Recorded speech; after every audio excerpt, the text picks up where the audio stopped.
Shriver, and we're here to discuss books that change the world and change us.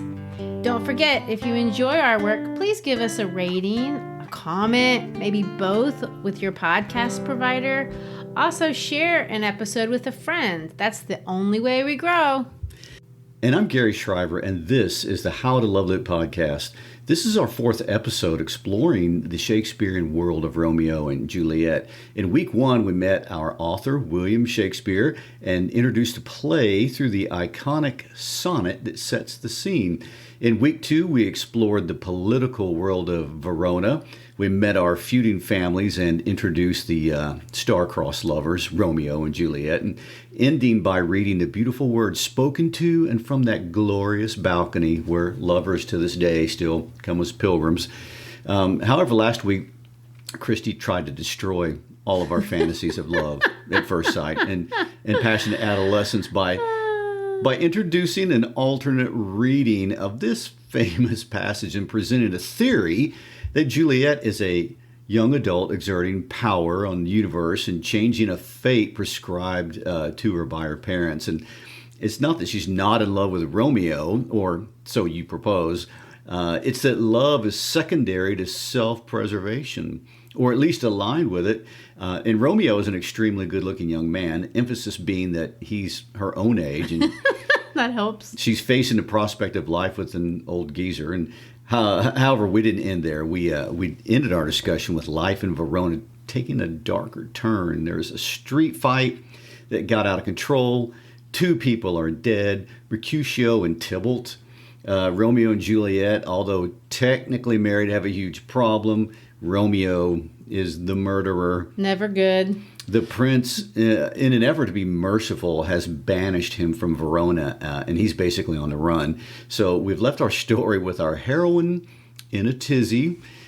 She wavers, perhaps for a minute, but quickly decides that she's staying with Romeo. And the nurses promise to bring him up to her room for one last night of passion, if you want to put it that way. And we are now waiting to see what happens next. Yes, and that's where we're at, ready to pick up our story in the flat middle, slightly past the climax, because that's the murders.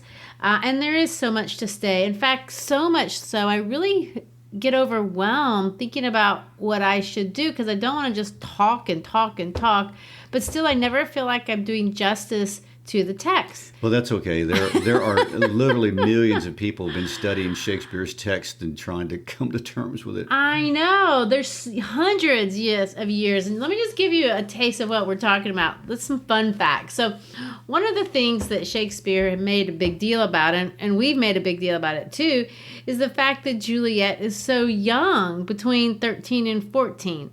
Well, you know who else is young? William Shakespeare, when he writes the play.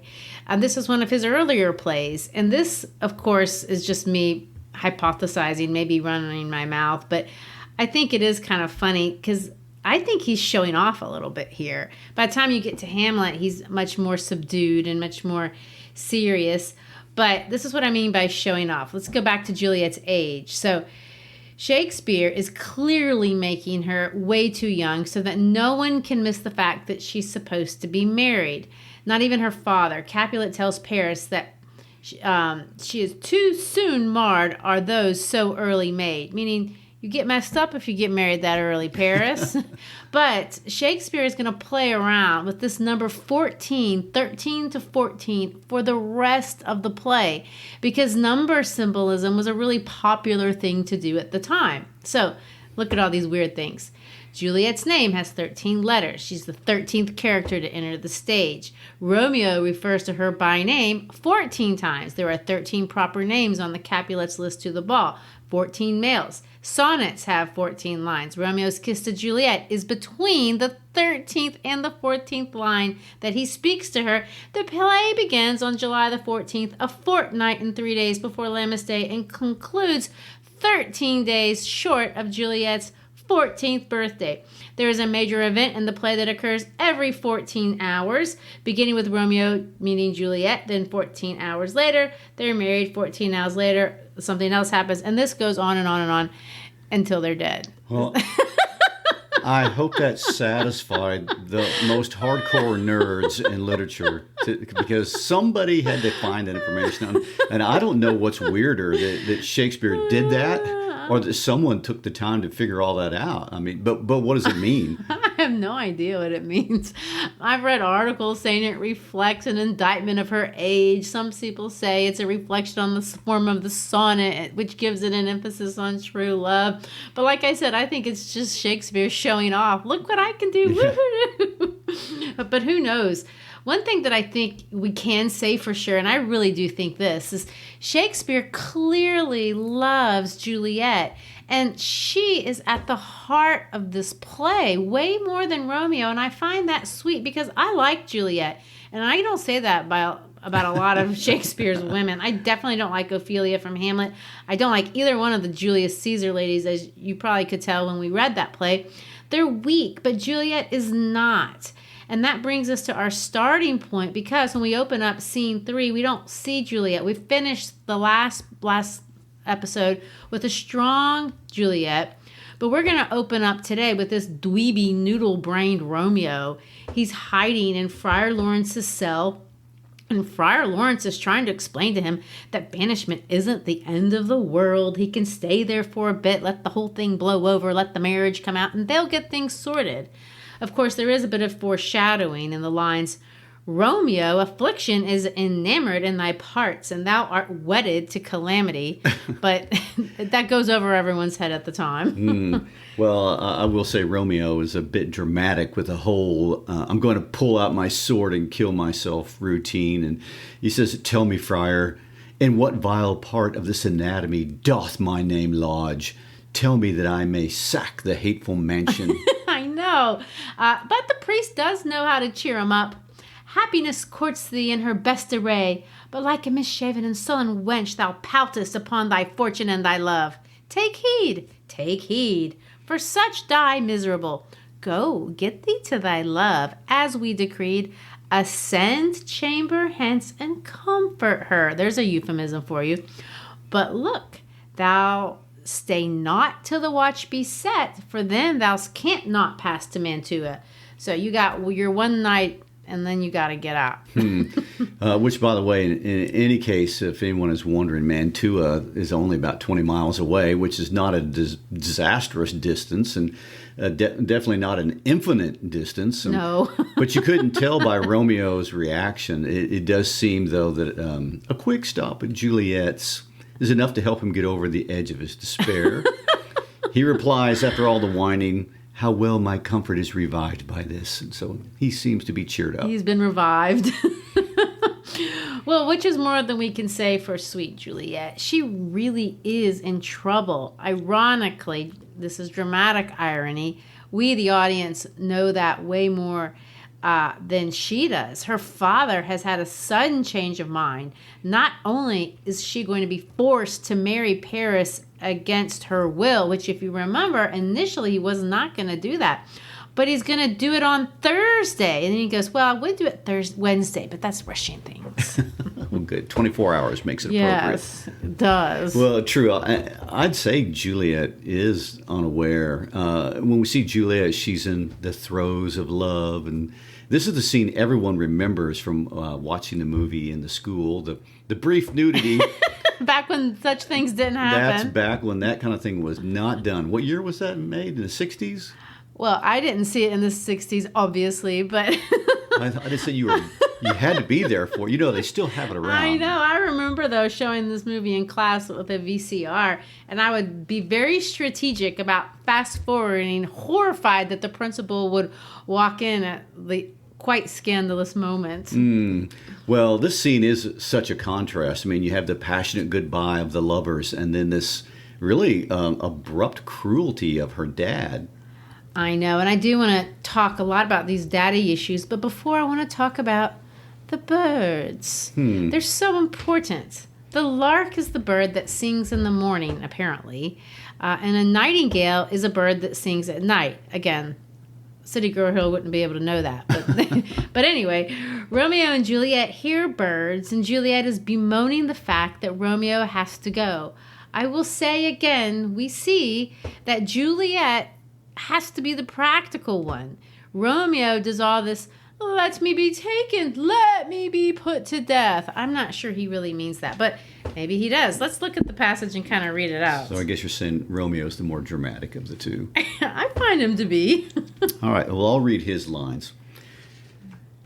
Let me be taken, let me be put to death. I'm content, so thou wilt have it so.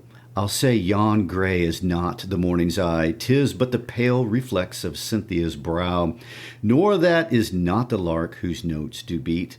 The vaulty heaven so high above our heads, I have more care to say than will to go. Come death and welcome, Juliet wills it so. How is it, my soul? Let's talk, it is not day.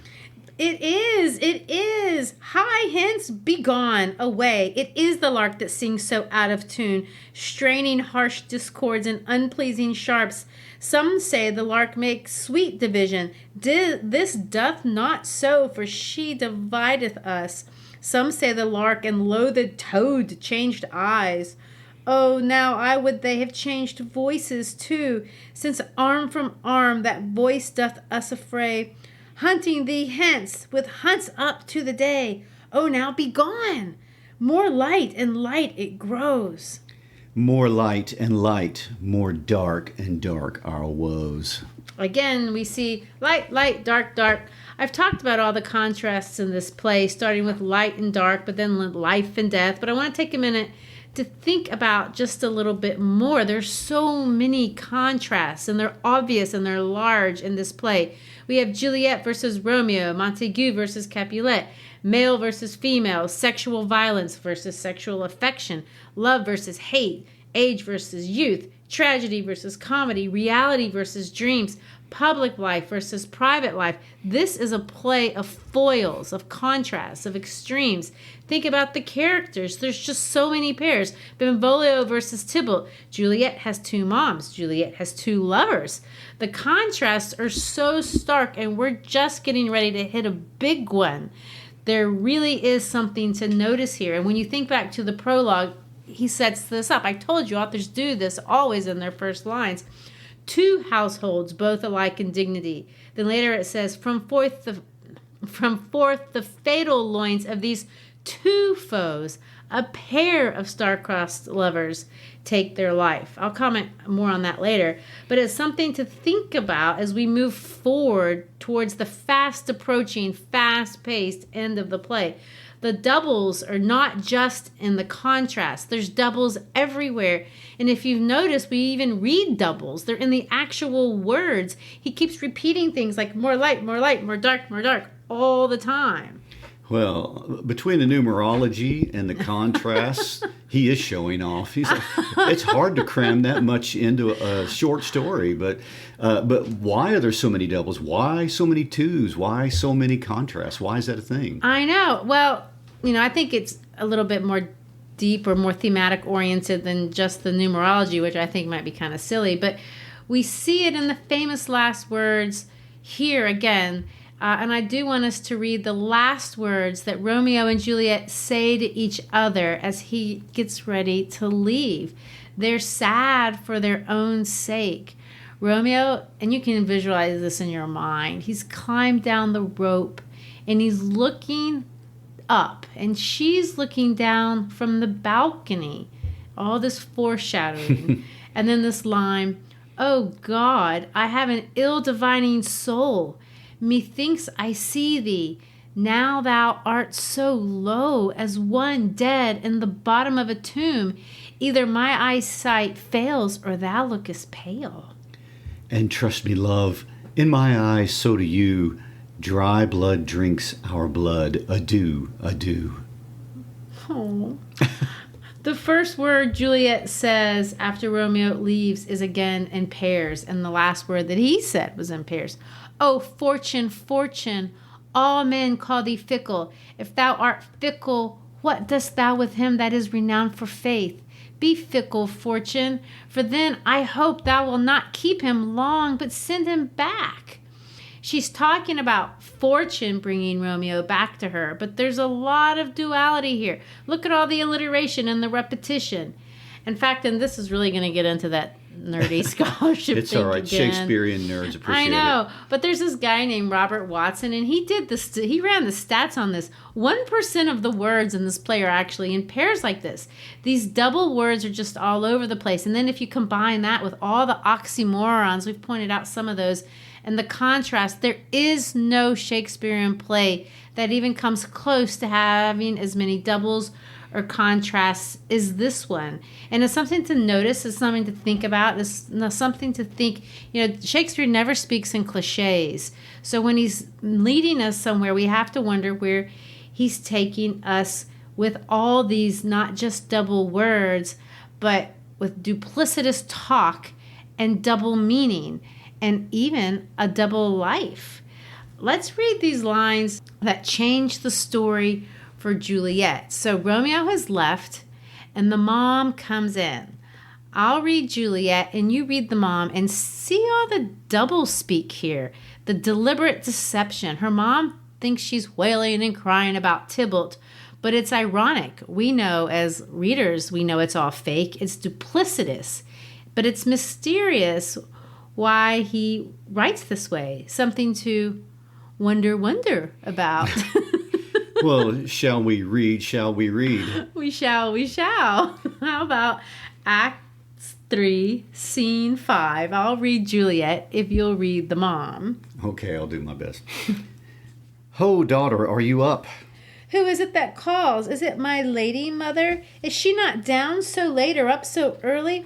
What unaccustomed cause procures her hither? Why, how now, Juliet? Madam, I am not well. Evermore weeping for your cousin's death? What, wilt thou wash him from his grave with tears? And if thou couldst not make him live. Therefore, have done. Some grief shows much of love, but much of grief shows still some want of wit. Yet let me weep for such a feeling loss. So shall you feel the loss, but not the friend which you weep for. Feeling so the loss, I cannot choose but ever weep the friend. Well, girl, thou weepest not so much for his death, as that the villain lives which slaughtered him. What villain, madam? That same villain, Romeo. And then she says this to the side. Villain and he be many miles asunder. God pardon him, I do with all my heart, and yet no man like he doth grieve my heart. In other words, no man but Romeo grieves my heart. She means it one way, but her mother takes it another. That is because the traitor murderer lives. I, madam, from the reach of these hands would none but I might venge my cousin's death. We will have vengeance for it, fear thou not. Then weep no more. I'll send to one in Mantua, where that same banished runagate doth live, shall give him such an unaccustomed dram, that he shall soon keep Tybalt company, and then I hope thou wilt be satisfied. Indeed, I shall never be satisfied with Romeo till I behold him. Dead is my poor heart, so for a kinsman vexed. Madam, if you could find out but a man to bear a poison, I would temper it, that Romeo should, upon receipt thereof, soon sleep in quiet. Oh, how my heart abhors to hear him named, and cannot come to him, to wreck the love I bore my cousin upon his body that hath slaughtered him. Oh my, how can her mother misinterpret that? But she does.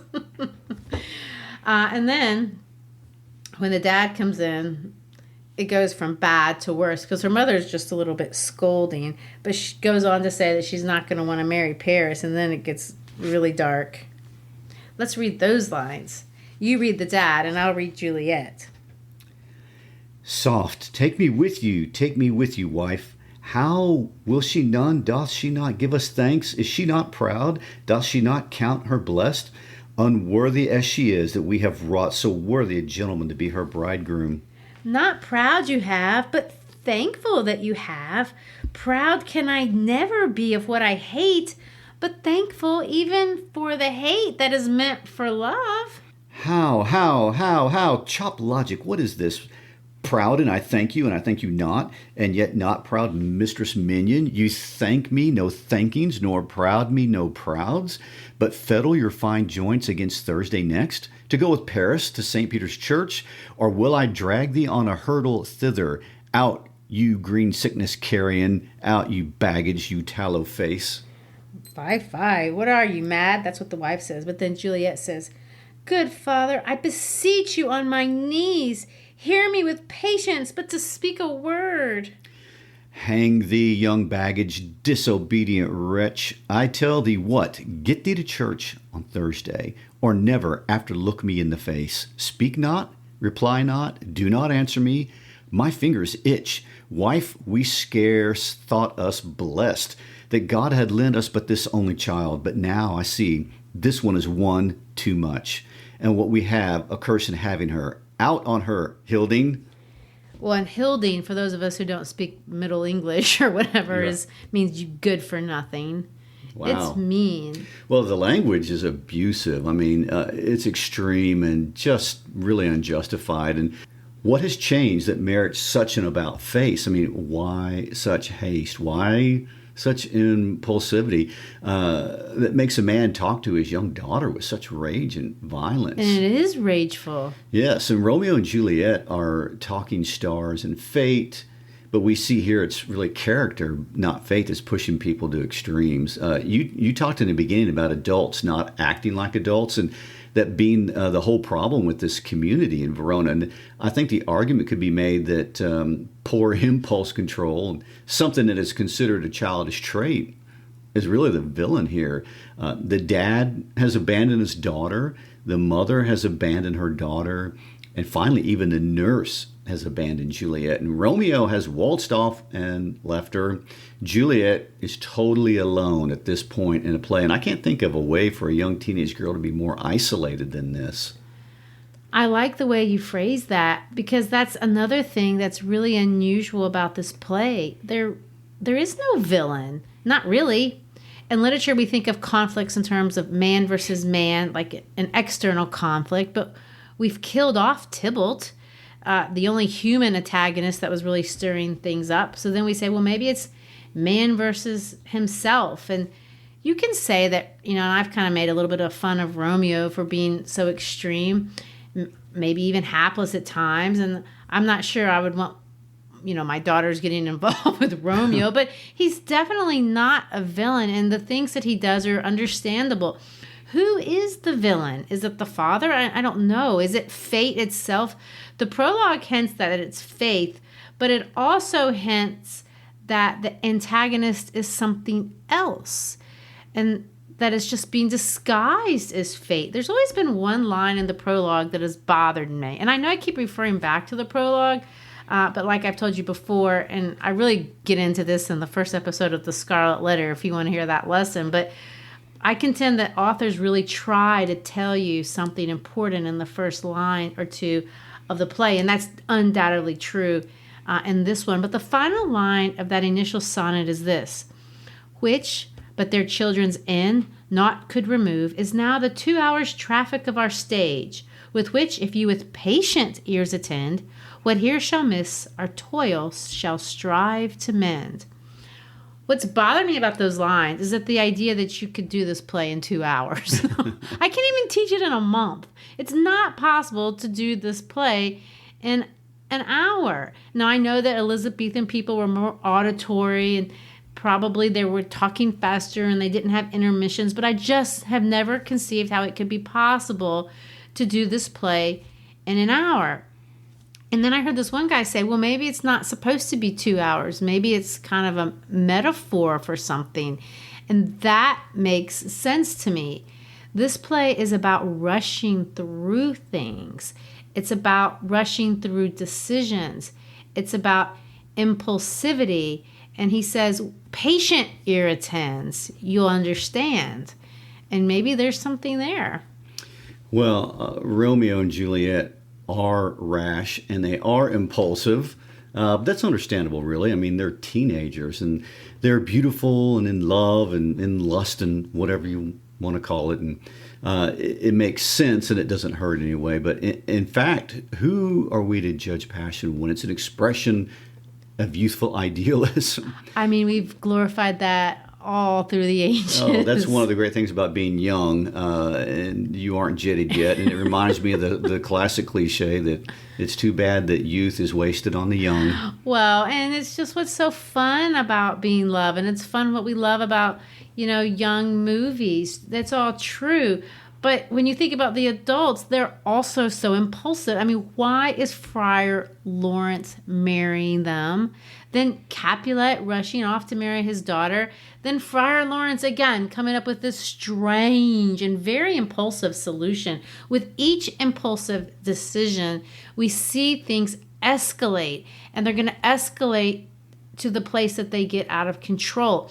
In Act 4, Juliet reveals to the friar that she is going to be forced to marry Paris.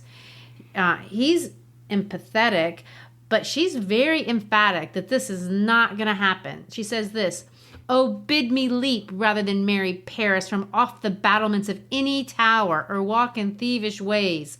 Or bid me lurk where serpents are. Chain me with roaring bears. Hide me nightly in a charnel house. Or covered quite with dead men's rattling bones, with reeky shanks and yellow chopless skulls, or bid me go into a new-made grave and hide me with a dead man in his tomb. Things that to hear them told have made me tremble. I will do it without fear or doubt to live an unstained wife to my sweet love." Well, that's commitment. I think she's making a point. I say she's made her point. My favorite line is, "Chain me with the roaring bears." Just the image. It's a little dramatic. It is, but I don't know if it's any better than the yellow chopless skulls that she has to get covered up with. Oh, goodness. Well, I guess I get the impression she doesn't like Paris. Can we assume that? I think she's made her point. Yes, and of course the friar comes up with a strange plan to drink poison that will make her look dead for 24 hours. This is such a cockamamie plan. I think you need to read it. "Hold then, go home, be merry, give consent to marry Paris. Wednesday is tomorrow. Tomorrow night look that thou lie alone. Let not thy nurse lie with thee in thy chamber. Take thou this vial, being then in bed, and this distilled liquor drink thou off. When presently through all of thy veins shall run a cold and drowsy humor, for no pulse shall keep his native progress, but surcrease. No warmth, no breath shall testify thou livest. The roses in thy lips and cheeks shall fade to paly ashes. Thy eyes' windows fall like death when he puts up the day of life. Each part deprived of supple government shall stiff and stark and cold appear like death. And in this borrowed likeness of shrunk death, thou shalt continue 42 hours, and then awake as from a pleasant sleep. Now when the bridegroom in the morning comes to rouse thee from thy bed, there art thou dead. Then, as the manner of our country is, in thy best robes uncovered on the bier, thou shalt be borne to that same ancient vault where all the kindred of the Capulets lie. In the meantime, against thou shalt awake. Shall Romeo by my letters know our drift, and hither shall he come, and he and I will watch by waking, and that very night shall Romeo bear thee hence to Mantua, and this shall free thee from this present shame. If no inconstant toy nor womanish fear abate thy valor in the acting of it." Well, first of all, these lines are ridiculous. They kind of make me mad at the friar. I've been tinkering with being angry at him the whole play. I don't think tinkering's a good word. But this line, "If no inconstant toy, no womanish fear abate thy valor in the acting it." First of all, he says, well, if you're too much of a woman and can't do it, well, he's the coward. I mean, why doesn't he just take her to Mantua himself? She's standing right there. But instead, she trusts him and she agrees. She tragically says, "Love, give me strength, and strength shall help afford. Farewell, dear father." She trusts him. And from my perspective, she is betrayed by them all. I'm even going to say she's a little bit betrayed by Romeo, although I hate to hate on him too much because he's trusting the friar too, but I wish he'd stayed back or at least done a little bit better by her. But Juliet leaves the presence of the friar goes back home, carries on these phony conversations with her parents, telling everyone exactly what they want to hear. She sells it, but then she goes into her room all by herself and drinks this poison. You know how when we did Kafka, you got caught up in Kafka's world and couldn't get out? That's what Shakespeare has done right here. I mean, there could have been logical ways to fix the problem, but that's not what he wanted to do. And so I cannot imagine putting any more pressure on a little girl, never mind that she's a teenager child, just being introduced to love for the first time, something that would be overwhelming and exhausting for anyone at any time. And Shakespeare doesn't let up on her. I mean, Tybalt is killed, and sex with Romeo, getting screamed at by her parents, running to the priest to be confronted by a man who thinks he's marrying her in a couple of days, and being given poison to drink by a man that she trusts, and then going back to face everyone. And when she finally perceives that she must act alone, she faces her own fears braver than I think a lot of adults would do. And what a soliloquy we are about to hear as Shakespeare takes us into Juliet's mind. I know, and I don't think we can overemphasize this. I mean, Friar Lawrence's plan is that she drink this potion, allow herself to be buried alive in a vault, the kind that they have in Italy or New Orleans. If you've seen the vampire show, the originals, that's where all the witches congregate. But anyway, the plan is she's going to be taken there, and then she's going to wake up with all of her dead relatives. She's going to trust that Friar Lawrence is going to tell someone who's going to go tell Romeo where to go to find her and get her, so when she wakes up in the tomb, he'll be there. That's the plan. That is without a doubt the most ignorant and terrifying plan I have ever thought of. I mean, or heard of. I know. Wow. Well, here's her thoughts, and I want to end on this soliloquy because it's beautiful, actually. She says this. She's told everyone to leave. She's by herself, and she says, "Farewell. God knows when we shall meet again. I have a faint, cold fear thrills through my veins that almost freezes up the heart of life. I'll call them back again to comfort me. Nurse, what should she do here? My dismal scene, I needs must act alone. Come, vial. What if this mixture do not work at all? Shall I be married then tomorrow morning? No, no, this shall forbid it. Lie there. And she picks up a dagger and puts it next to her. What if it be a poison which the friar subtly hath ministered to have me dead, lest in this marriage he should be dishonored, because he married me before to Romeo? I fear it is, and yet methinks it should not, for he hath been a tried holy man. How if when I am laid into the tomb I wake before the time that Romeo come to redeem me? There's a fearful point. Should I not then be stifled in the vault, to whose foul mouth no healthsome air breathes in, and there die strangled ere my Romeo comes? And if I live, is it not very like the horrible conceit of death and night, together with the terror of the place, as in a vault an ancient receptacle, where for these many hundred years the bones of all my buried ancestors are packed? Where bloody Tybalt, yet but green in earth, lies, festering in his shroud, where, as they say, at some hours in the night spirits resort. Alack, alack, is it not like that I, so early waking, with what loathsome smells and shrieks like mandrakes torn out of the earth, then living mortals hearing them run mad? Or if I wake, shall I not be distraught, environed with all these hideous fears, and madly play with my forefathers' joints, and pluck that mangled Tybalt from his shroud, and thus enrage with some great kinsman bone, with a club dash out my desperate brains? Oh, look, methinks I see my cousin's ghost seeking out Romeo, that did spit his body upon a rapier's point. Stay, Tybalt, stay. Romeo, Romeo, Romeo, here's drink. I drink to thee." Wow. It sounds like she's not really sold on the plan a little bit. Well, she sees the problem. She's been very logical the whole way through. Well, and I'd say this fails the say out loud test. Now, the say out loud test means you have a thought and you think it's a good thought in your mind, but the moment you say it out loud, you realize that's not a good thought. And so if you say this out loud, you'll talk yourself out of it, I think.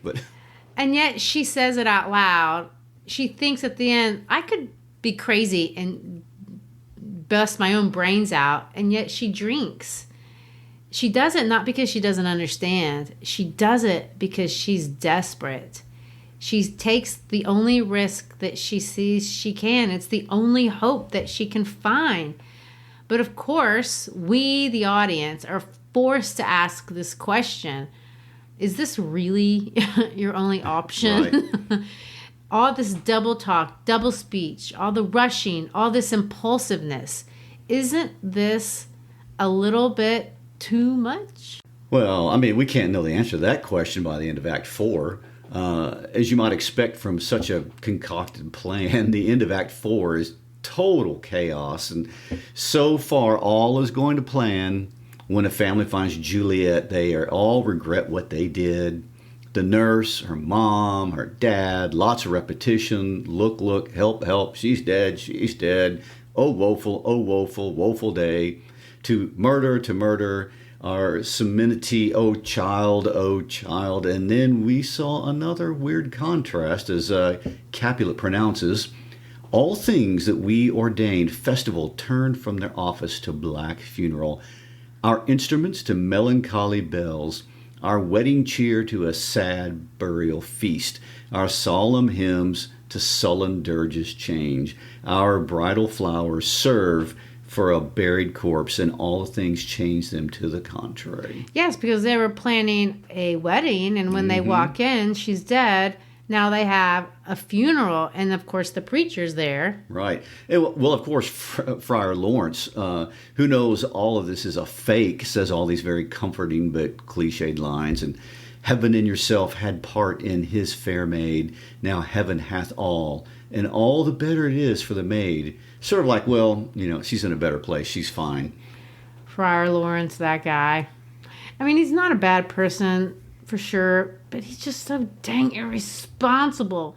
But I will say, as much as he acts irresponsibly, he knows better. And I do think he does give great advice, even way back in Act 2, when he says, therefore, love moderately.